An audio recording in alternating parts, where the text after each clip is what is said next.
Welcome to Beyond the Red Carpet. Today, it is my pleasure to introduce a lady who has been described as elegant and eloquent. And to that, I'd like to add intelligent and witty, the delightful Lady Colin Campbell. Lady C, such a pleasure to have you on today. Thank you, Maggie, but you've just made me need to shrink my head. It's rather swollen. Oh, well, you are all that, and you have a fabulous YouTube channel that has been described as, the most intelligent people come to you because you don't spread rumors, you give us facts, and you give us your opinion on certain things from what you know. But let's start off with something a little close to home for me. I had a distant relative, a relative of my great-grandmother, who was a lawyer for Tsar Nicholas, and which is unusual in its own part because he's Jewish, and that was strange at that time. But there was an incident with the Tsar and George V right before the before or during the Russian Revolution, and George denied his first cousin sanctuary in Britain. And I know you told me earlier that you do know about this chapter in history. So can you enlighten us on this? What happened and how did they both feel? Well, George V tried to blame Lloyd George, who was the Prime Minister of the day, and in fact thereafter called Lloyd George the murderer. But Lloyd George wasn't to blame. It was George V, and according to relations, Queen Mary is the one who, when the offer was suggested, she stepped on it because Queen Mary never forgave Alexandra for the way she used to belittle her. Because you see, Queen Mary was a serene highness. She was a par royal. She wasn't a full royal. Her mother was a full royal, but her father was a morganatic and therefore a par royal. And Alexandra, when they were both young, used to, and this, for instance, when the Techs, Queen Mary was a Tech, were visiting Darmstadt, etc. Queen Mary would be belittled by Alexandra, in those days, Princess Alix of Hesse, who would make her be very aware of the fact that she wasn't quite good enough and she wasn't one of them. And then when Nicholas and Alexandra were on the throne and they came and visited England, he didn't actually step foot on English soil because of political problems, but they were at the Isle of Wight for the Cowes regatta. And Alexandra caused such a fuss because the girls' shoes had got damaged by the grass. And, you know, she was just a pill, and she was well known within the royal family to be a pill. And when I say the royal family, I mean all the royal families. And so Queen Mary didn't like her. And Queen Mary used, I suspect, the excuse of possible political agitation because they had demonized the Tsar in the British press. They demonized him for years as the autocrat of all the Russias, although by then he wasn't an autocrat because Russia introduced constitutional monarchy in 1905. But for all those reasons, Queen Mary is the one who is supposed to have put the kibosh on the idea, and with disastrous consequences. Did George V, what was his feeling after the Romanovs were eliminated? Did he mention anything about, did he feel any guilt? Oh, he certainly did, but he distanced himself and Queen Mary from the problem. And as far as he was concerned, it had nothing to do with them. It was Lloyd George's fault. And he used to call Lloyd George, the Prime Minister, a murderer. Well, in fact, if there was anybody who was the murderer, it was in fact him, and the murderess who'd set him up to it was Queen Mary. Wow. Oh boy. May I make a point? Because I have a wonderful portrait of the Tsarevich, which was smuggled out of Russia in the 1930s, and it's by a Jewish artist. So, you know, we think in the West that the Tsars were tremendously anti-Semitic, but they really weren't. There were problems sometimes with pogroms, etc., but they were not specifically anti-Semitic. They just would clamp down on disorderly factions of the population, including the Jews.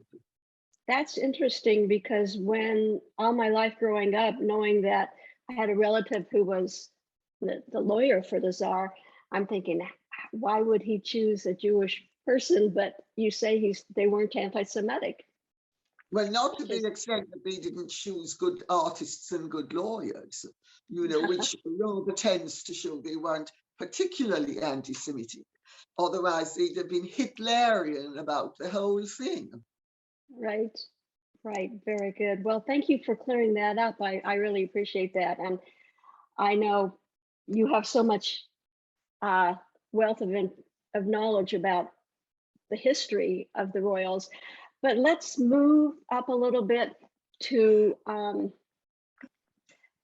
the abdication of, of the king that led to the present queen's father becoming George VI. Now, I know the Queen Elizabeth's parents, especially her mother, Elizabeth, was very angry about this. And as you mentioned with Queen Mary, she felt, I guess you could use the word ruthless towards the former king and his American bride. Were they allowed, after they were sent away, and were they allowed back in the country at all? Well, I mean, he used to visit occasionally and stay with his mother sometimes at Marlborough House. But, you know, there was tremendous disbelief that anybody could have given up such a splendid position. It was arguably the most splendid position in the world at the time. And to give it up for a woman twice divorced, you know, no great beauty, etc., etc. I think there was a tremendous sense of dismay. But also the Duke of Windsor, who I knew very slightly, but my stepmother-in-law knew him rather well, and a friend of mine called John Pringle, who founded Round Hill. I don't know if you've ever heard of Round Hill in Jamaica. It was the most fashionable winter colony from the late 40s to the mid 70s. Bill and Babe Paley, Winston Churchill, Jack and Jackie Kennedy spent part of their honeymoon there, blah, blah, blah, on and on. John used to be their ADC, or his ADC, to be more accurate, during the war when the Duke of Windsor was the governor of the Bahamas. So I got quite a bit of, aside from knowing him very slightly myself, I got quite a lot of information about him. And he used to say there would have been no abdication had there been no Elizabeth. And to an extent, he was right, because she and Cosmo Lang, who was the Archbishop of Canterbury, moved heaven and earth to shift him off the throne. Now, she would have liked everybody to believe that it was because she was going to be saving the monarchy. But the Duke of Windsor thought it was because she wanted to be queen. And she did get what she wanted. And I'll tell you what's really interesting, because I wrote a biography of Queen Elizabeth, the Queen Mother. And in my research, I discovered that in 1929, in the New York Times, she was floating via her friends the notion that she and Bertie should be king and queen, and they would make better monarchs than the then the then Prince of Wales, who was at the time the most, in fact, he is to this day the most popular Prince of Wales who ever lived. And you could say they knew things about him that the public didn't know, but you could equally say, which he said, that she was a ruthlessly ambitious woman who wanted the top job for herself and got it. So who knows where the truth lies, but. Well, that kind of has shades of what's going on now with the former royals that live in California. But I would rather keep them for later on. It has been leaked. Now, this is an unsavory topic, but I can't imagine a world without Queen Elizabeth. It has been leaked about what will happen upon her death. And people can go online and find out what happens in the hours and minutes afterwards. Charles automatically becomes king the moment she passes.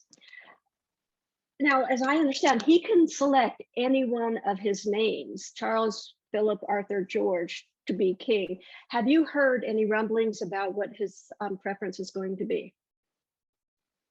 Well, it used to be thought that he was going to be King Charles III, but every now and then you hear a rumbling that he's going to be King George VII. I don't know that that's actually accurate.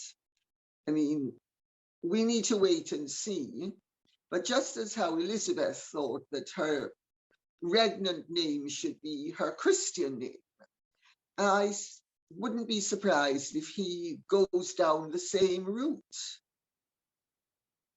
Well, everybody keeps talking about King Charles, and I'm actually hoping that he keeps that. We've known him as Charles for so long. All my life he's been Charles. So I think it would be a big mistake for him to change his name to, and why George VII, unless he's going to be Arthur. You know. Well, he could choose Philip, right? What are the odds that he would go with Philip after his father? Is that very impossible? Doubtful. There's never been a King Philip of England or Great Britain. Mm-hmm. And I wouldn't have thought that it's very likely. Okay. Well, we hope that he stays Charles because we know him as Charles, and that would be nice. Okay. Now, do the coronations usually take place? How long afterwards? I know Elizabeth was about a year after how long till we have to wait for a coronation? Well, I think it depends. It depends on many variables. It would depend on the time of the year. Coronations aren't great in winter because of, the weather. So I think, let's see, because if the rain should start in December, I think they could comfortably wait till June. If the rain starts in September, I think they might still be tempted to wait till June. But let's see. There's so many variables that it's, decisions like this are not made years in advance because there are variables that need to be considered, and then the most appropriate time is chosen. Right. Yes, a lot of variables, as you say, go into all this. Now, this year is the Platinum Jubilee, and we don't want to jump over that to her demise because, like I say, I can't imagine a world without her. What can we expect to see during the summer months as far as celebrations? Well, there are tattoos that are going to be taking place at Windsor because I'm going to one. So I know that there are tattoos. And garden parties, I mean, the usual things, street parties. The problem is the Queen isn't as strong as she used to be. And she's not as agile as she used to be. So I don't think we're going to be necessarily seeing walkabouts, which we have seen in the past. And, you know, things like river parades with her standing for hours on end. I'm trying to find a diplomatic way of putting it. I think her age needs to be factored into the equation.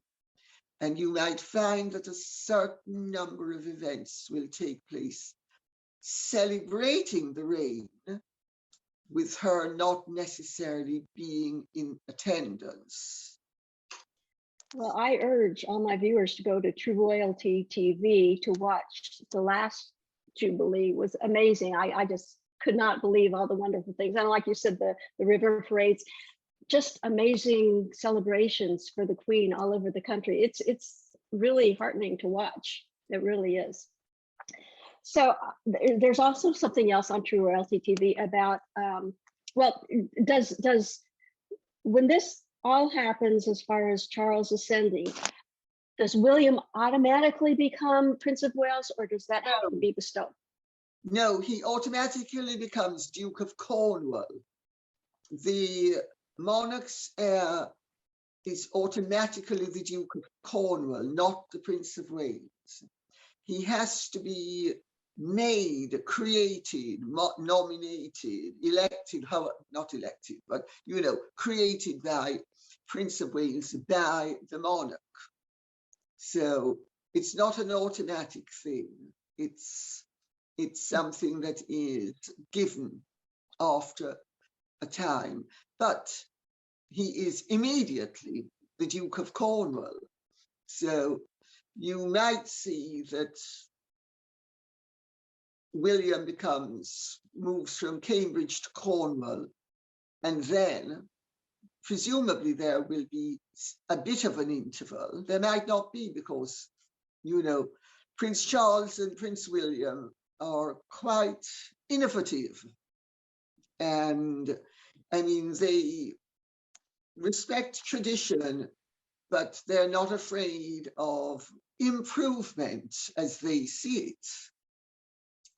So I think you might find that they will decide at the time what's the most propitious moment for William to be created Prince of Wales. But I would be very surprised if he's not created Prince of Wales. Okay, now excuse my ignorance on this, but we over here in across the pond don't have dukes and duchesses and princes. Does he automatically, when he becomes, if everything goes according to what we're talking about, and he becomes the Prince of Wales, does his dukedom and the Duke of Cornwall, does his Duke of Cambridge title go away? No, it's subsumed. It returns to the crown. Okay. But no, it doesn't go away. He's moved up the ladder, you know, so to speak. Great. Okay. How old do I guess they have to be married before they become dukes?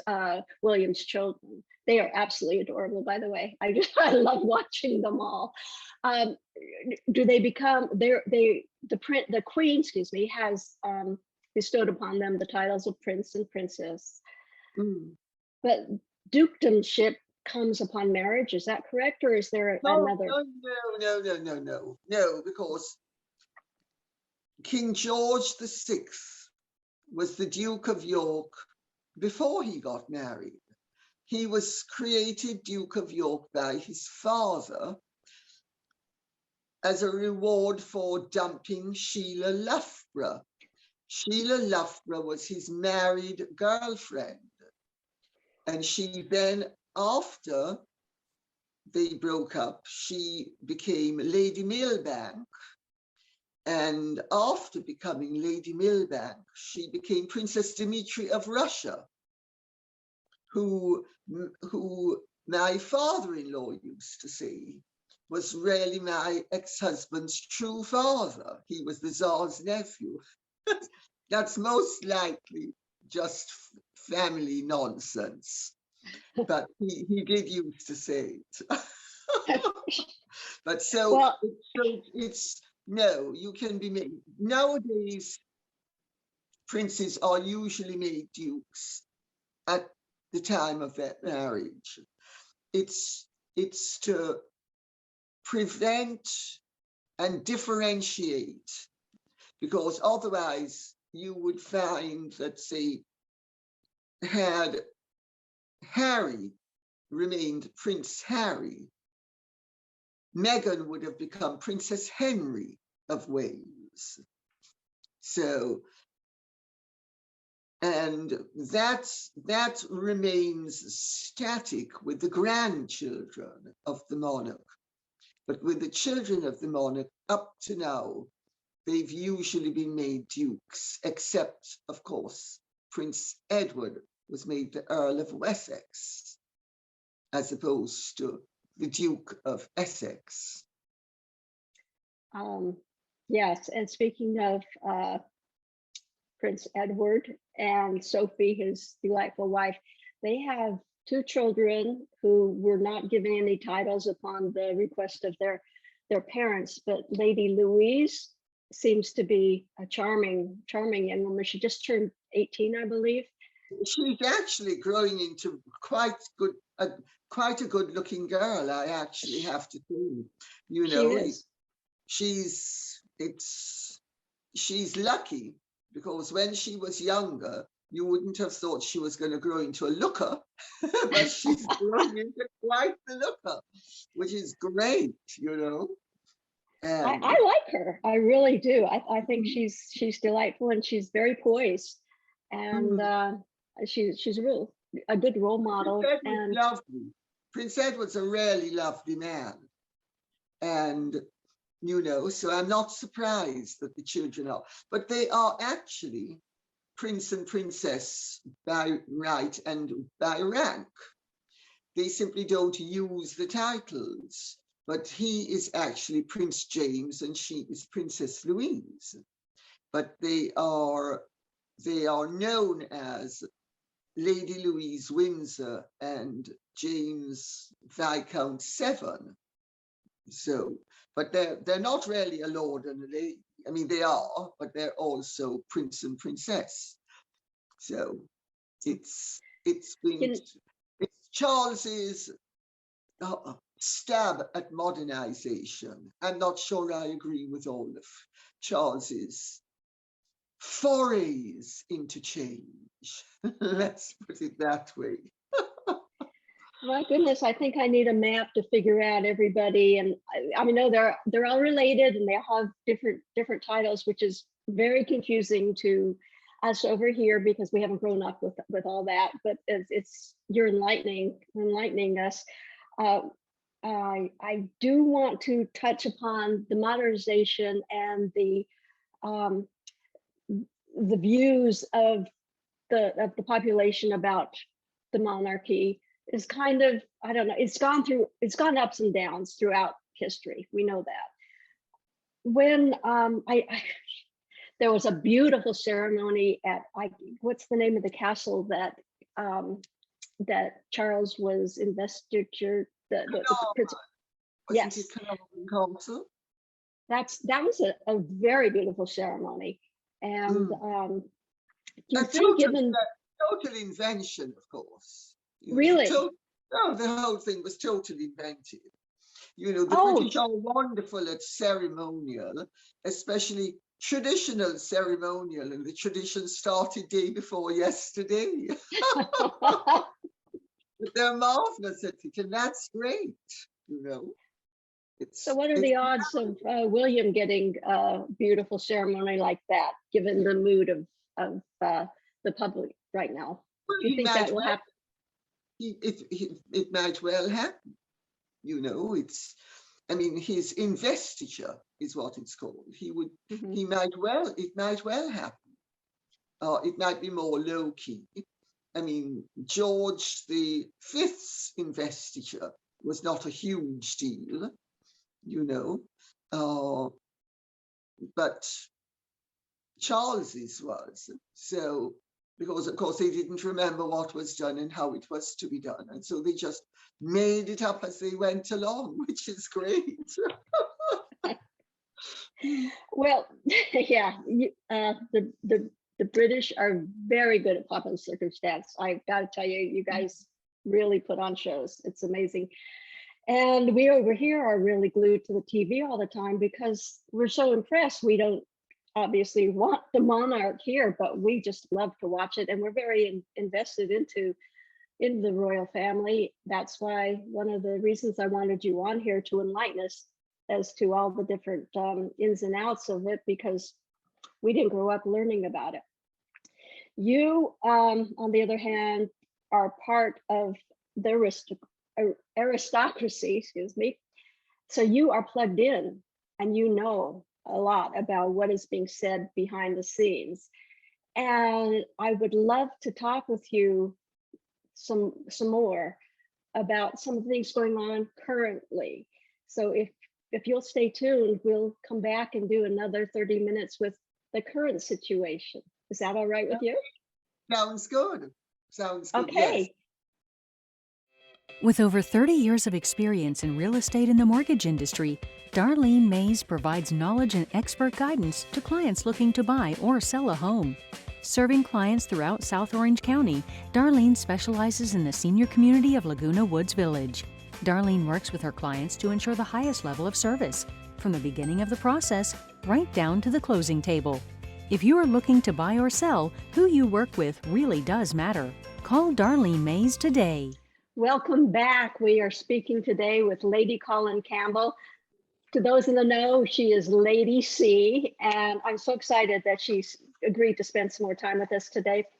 You have written, how many books have you written, by the way? Oh, I don't know, about 12 or 14. And about right now I only have 3. So, but are you working on something else right now? Are you writing a new book? Well, I'm too busy to be writing a book at the moment. I hate to admit, but it's true. You know, well, I wish I'd had the time, but I don't at the moment. And also, quite frankly, nothing interests me that much at the moment. I need to be interested in what I'm writing, at least to the extent that I think it's worthwhile. Well, your last book that you wrote was Meghan and Harry, The Real Story. And I haven't gotten through that yet. But let's delve into this royal soap opera that we're living through right now. And a lot of people might not realize that this is a tumultuous time in the monarchy right now because of the antics of well, I don't lump Andrew in with it. I think it's more upsetting the Meghan and Harry portion of the family.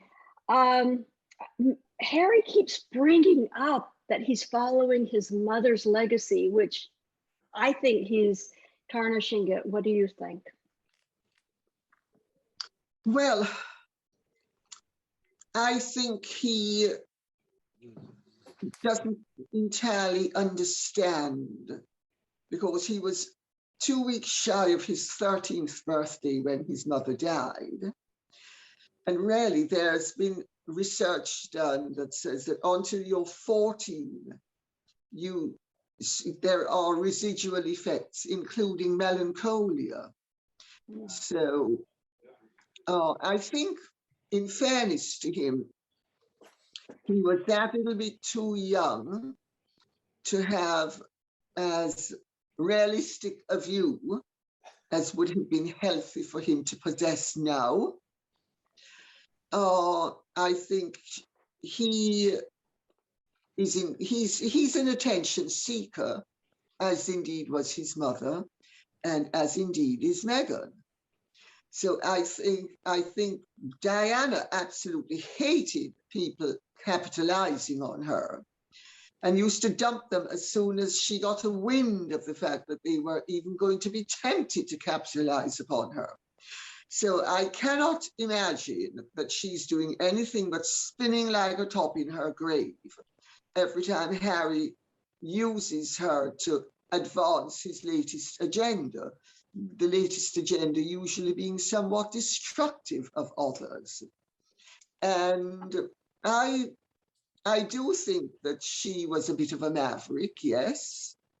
And I think he sort of locked into that aspect of it. But she learned lessons that he has yet to learn. I mean, she definitely broke rules that it did not behoove her to break, and she made serious mistakes. I mean, for instance, that ghastly interview that she did with Martin Bashir, you know, she lived to bitterly regret it and understood it was a mistake. So, but Harry has replicated her errors as if they were positives, which is, I mean, it's bewildering to behold. Definitely. You know? Well, the infamous Oprah interview, which spewed a lot of lies, definitely lies. They've been proven as lies. Have you heard? Does he regret doing that, or does he just? No, I can't see that. Not at all, evidently. Not at all. You know, they are on a very regrettable trajectory. I don't think it's going to end well for either of them. I think it's not doing well as things stand. And Netflix and Spotify have parachuted in magicians to grab a few rabbits out of the hat. But let us see if they come up with rabbits or rats. And also, the fact of the matter is, neither Harry nor Meghan is actually an intrinsically interesting person. I mean, what is interesting is the awfulness of their trajectory. But, you know, to say that you would actually want to sit down and listen to anything either of them has to say, I mean, you'd be either an imbecile or uneducated or a mental defective of some sort, and maybe an emotional cripple as well. You know, I mean, they do have their admirers, but I mean, they are the sort of person that you wouldn't employ to clean your lavatory. Well, talking about their admirers, I'm worried. I'm worried because they're called the Sussex Squad, and they are going after and being very vitriolic towards anybody that is pro-monarchy, pro-William and Catherine. They're spewing hate, and they're spewing ideas of getting revenge. I'm afraid somebody's going to get actually hurt or killed during this tumultuous time. Does that worry you at all? Not at all. Not at all. Really? No, not at all. I've lived with publicity, much of it adverse, for nearly 50 years. You learn that when people, to be crude, do pass a stink bomb in your presence, you simply act as if it's not happened. You know, why condescend to even twinkle your nose? And if something untoward or destructive or, God forbid, life-threatening should happen to someone, undesirable and regrettable as that would be, maybe it would call time on this very destructive game. You know, I hope it doesn't get to that. Yes. They don't seem to understand that freedom of speech, which of course Harry has said is bonkers, and Meghan clearly agrees. I mean, they don't seem to understand that freedom of speech means that people have the right to disagree with them. You know, they are really very dictatorial personalities, and it's very dangerous because should their beliefs be accepted across the board, people would be muzzled. I mean, they try to muzzle people. They go to great lengths to muzzle people. You know, they use every resource that is available to them to muzzle people. Well, can you imagine if people like that were in charge of setting the rules? Everybody would have to be drawing breath to the depth that they require. They are very dangerous people, and their followers are not only irresponsible, but let it see what happens. But no, I don't condescend to acknowledge the existence of the rabble. I'm sorry. Well, here's a quote from Princess Diana. My first priority will continue. This was after she left the family. My first priority will continue to be our children, William and Harry, who deserve as much love and care and attention as I am able to give, as well as an appreciation of the traditions into which they were born. Now, Harry's just kind of ripped that up. He doesn't care about his traditions. He doesn't care about anything. And as you said, Diana is probably twirling in her grave. Does he realize what a mockery he's made?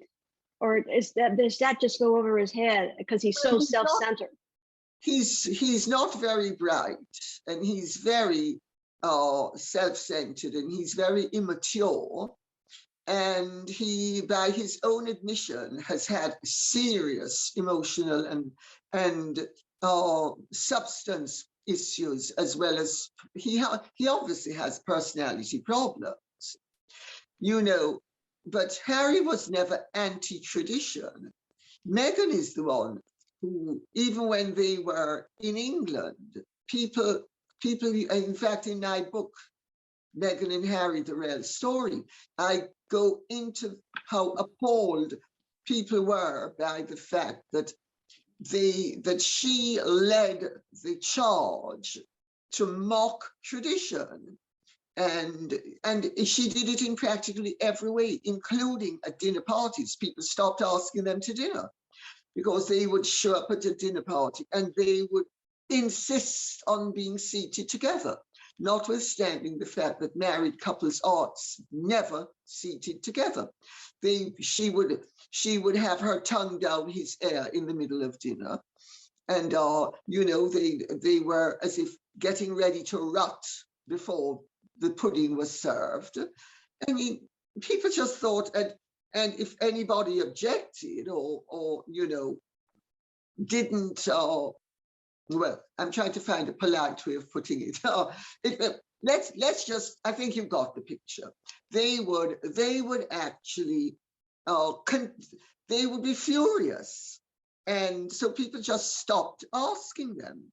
And they showed absolute contempt for all of the civilities and the courtesies which govern acceptable civilized behavior. And we can see it in their actions, you know. I mean, it's not only in terms of their demeanor, it's in terms of the execution of their lack of values. But anything that come up would be racist. They would play the race card. But you know, as we saw for the spectacle, she calls it a spectacle, but it was that wedding, which I can't believe she would actually say the word spectacle. But everybody embraced them. They were all excited. Yeah. We were looking forward to having her as a representative, with An the American representative. An American princess stepping into Princess Grace's shoes. Well, she's actually been a detriment and an embarrassment to Americans, and I know with Wallis Simpson and Meghan Markle, I hope the British people don't think all Americans are out to ruin the monarchy. I have to tell you, I knew Wallis Windsor slightly, and she was very much a lady, and she was the archetypal royal duchess by the time I knew her. In the early days, as my stepmother-in-law, Margaret, Duchess of Argyll, used to say that when she first met Wallis, Wallis was very much a sort of middle-class mouse. And by the end of it all, Wallis was the absolute end in chic. She was the greatest hostess on earth. Everybody conceded that there was no better hostess on earth than the Duchess of Windsor. So you can't compare Wallis Windsor, who was, for all the negatives about her and whatever failings she had, she was truly, by the end of it all, impeccable. This girl, I'm sorry, is, you know, one step above something that is thrown out by the garbage man. I mean, she is inelegant, she's vulgar, she is unsophisticated, she's pretentious in the most appalling way. She lectures everybody. The Duchess of Windsor never ever lectured anybody.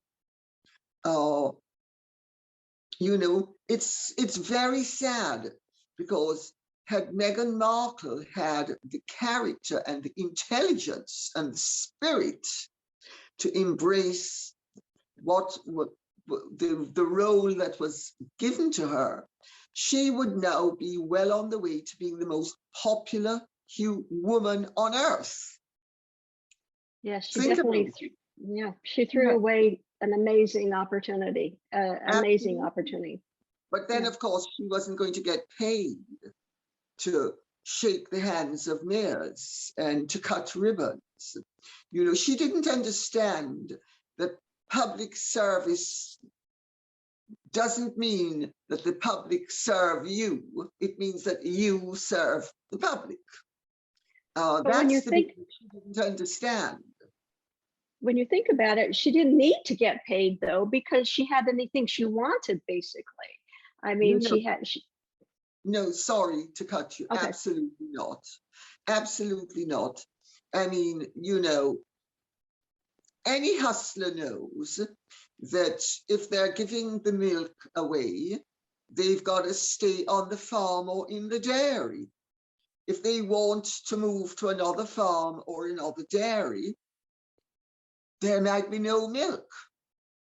And therefore, she needed to move him away from where royal duties were not paid, but every expense was taken care of. I mean, she spent in the time that she was in the royal family, £2.6 million on clothes, which was more than every single royal queen, empress, princess, duchess, all collectively put together. She spent more than Queen Letizia, Queen Mathilde, Queen Maxima, Catherine Cambridge, you name it. I mean, so, but any day she wants to leave, she needs a pot of gold.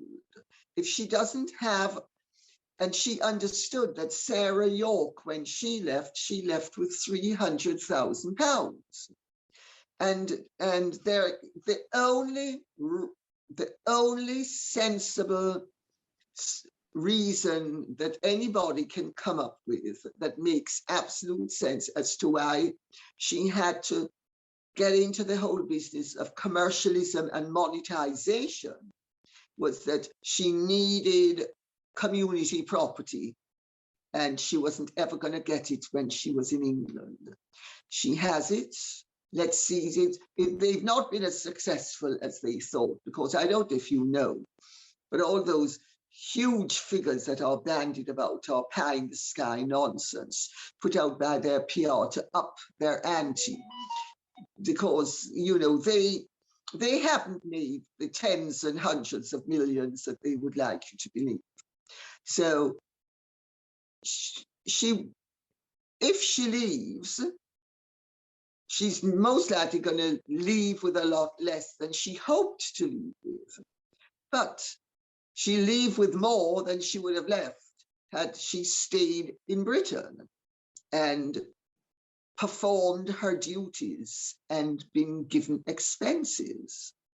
I mean, she was in a wonderful position, but not if you have one eye on the divorce lawyer. That's a shame, and an incredible opportunity missed. She just, I can't wrap my head around it. But anyway, it is what it is, and I would, unfortunately, it's been a year since Prince Philip passed away. He was beloved all around the world. Towards the end of his life, he got. Did he know about the Oprah interview? I know he was very sick at the time. Was he aware of what was said? Yes, he did. He might. I don't think he knew the full enormity of it, but he definitely knew of something of it. They ruined the peace and the serenity and the harmony and the lovingness that everybody else had for Prince Philip.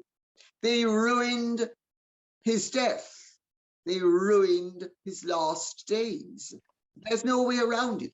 They have ruined the Queen's and the other members of the royal family's grieving process. Look at the way the Queen is visibly fading before our eyes.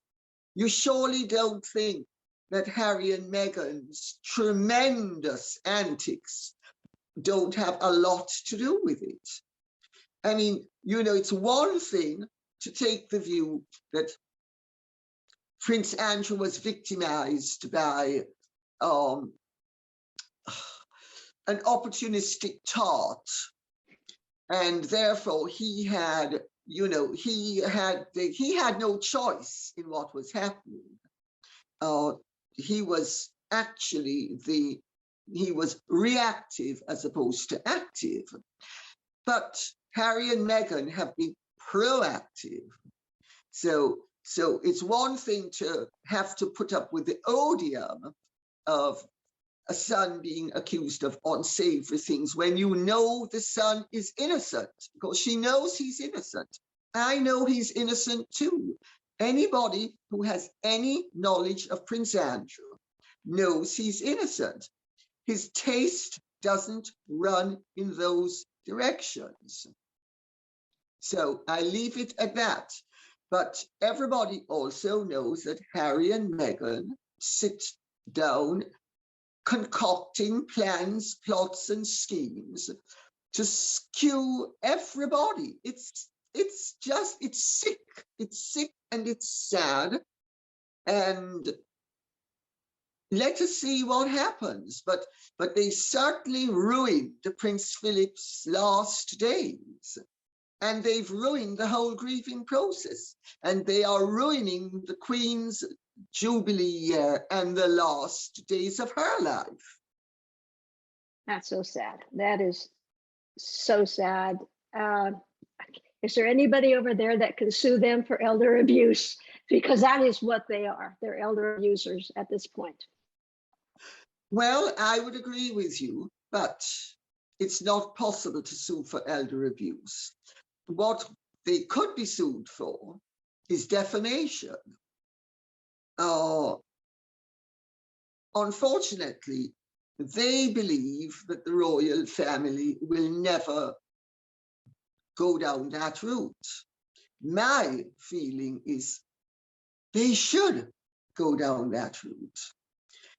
Harry and Meghan are extremely aggressive and using every tool at their disposal to muzzle people and create a narrative and create an image of themselves that sorry, is contradictory in terms of their actions.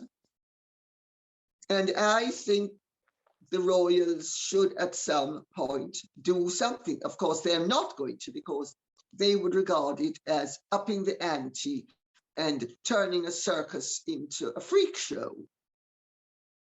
But I actually have had experience in my life of very disturbed people who set out to damage me. And I can tell you, they're wrong.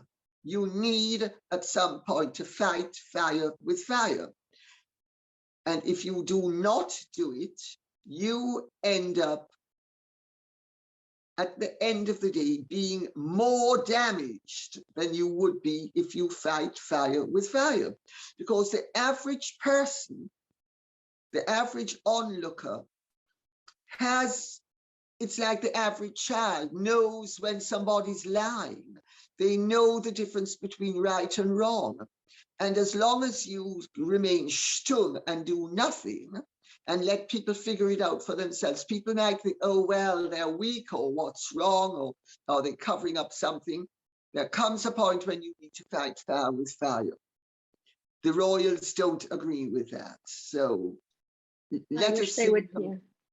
I wish they would take your view, because something needs to be done. These people are just getting out of hand, and as you point out in your YouTube channel, I urge everybody to subscribe to your YouTube channel, because we learn so much. Seriously, I look forward to your shows every time that you come. And people have said, I wish you could do it every day, but I know it's a lot of work for you to do that. I do it 3 times a week, and that's more than enough. It gives me practically no time for anything else. And it is but one of the many obligations I have in my life, because I have a castle to maintain and run. Well, as the viewers can see, this is a picture of your castle, Castle Goring. Can you explain to us where that is, where you live? Yes, it is on this near the south coast. It's between Brighton and Arundel.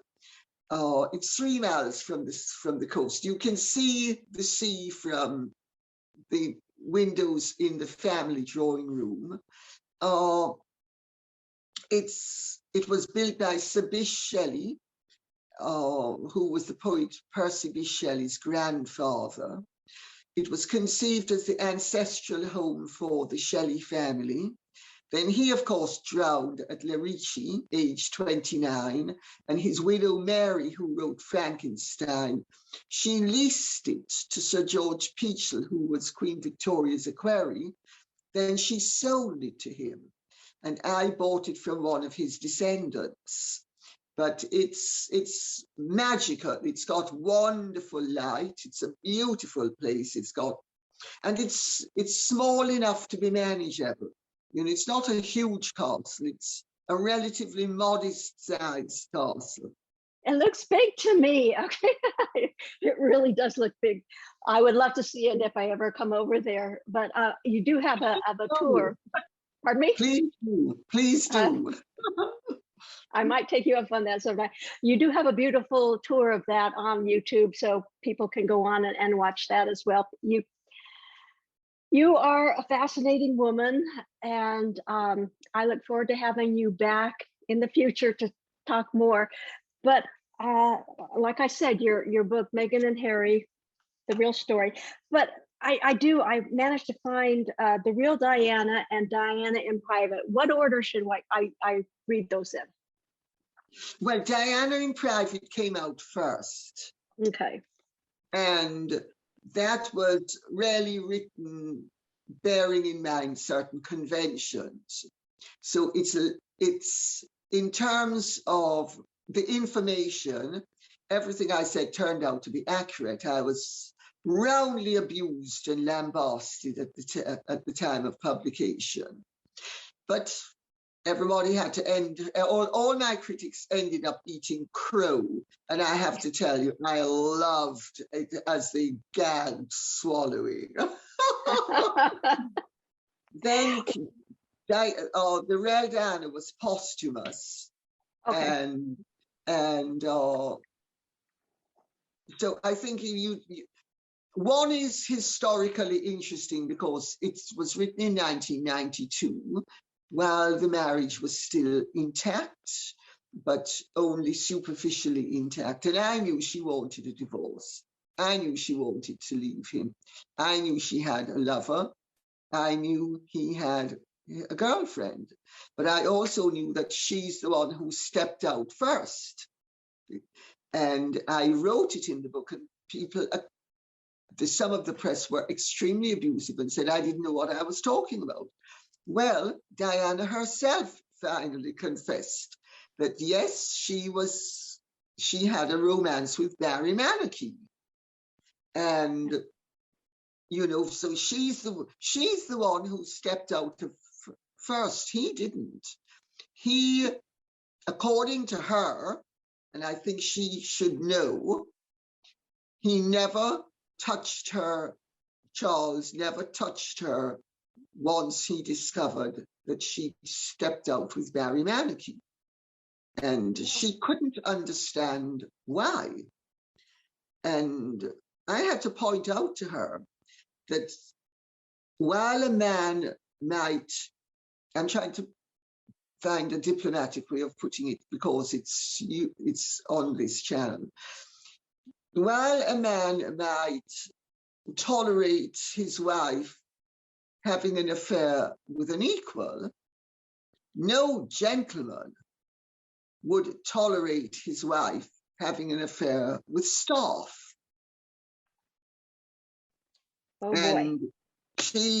And she actually said that she didn't understand why that would be when Princess Margaret, and she mentioned another princess, had both had affairs with their bodyguards. Mm-hmm. And I said to her, well, it couldn't be simpler. They're born princesses, you weren't. Interesting. Well, I am looking forward to delving into these books over the next few weeks, and I would love to have you come back to talk about your books and I would be delighted. And what you've brought up within them, because I know there's a lot of information in there that has proven to be reality, even though you wrote it when people were disagreeing with it. But I would love to speak with you about your books in the future. And in the meantime, gosh, it's just been a pleasure to have you on today. We will get you back very soon, I'm sure. Thank you, my dear. Thank you. It's been an absolute pleasure. God bless. Thank you. Same to you. And I want to express my sincere thanks to Lady Colin Campbell for joining us today for an amazing discussion about the royals past and present. And as I said, I highly urge viewers to look into her YouTube channel for more information. She is such a wealth of knowledge and a wonderful, delightful woman. I will look forward to visiting with you viewers on the next time we take another look beyond the red carpet. Well, thank you. You're such a treasure. I appreciate it.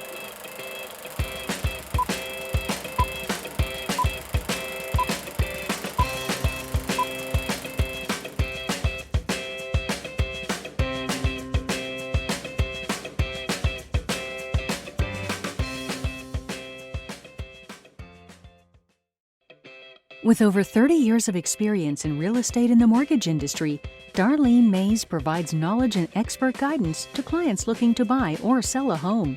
Serving clients throughout South Orange County, Darlene specializes in the senior community of Laguna Woods Village.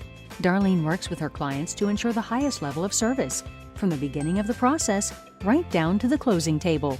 If you are looking to buy or sell, who you work with really does matter. Call Darlene Mays today.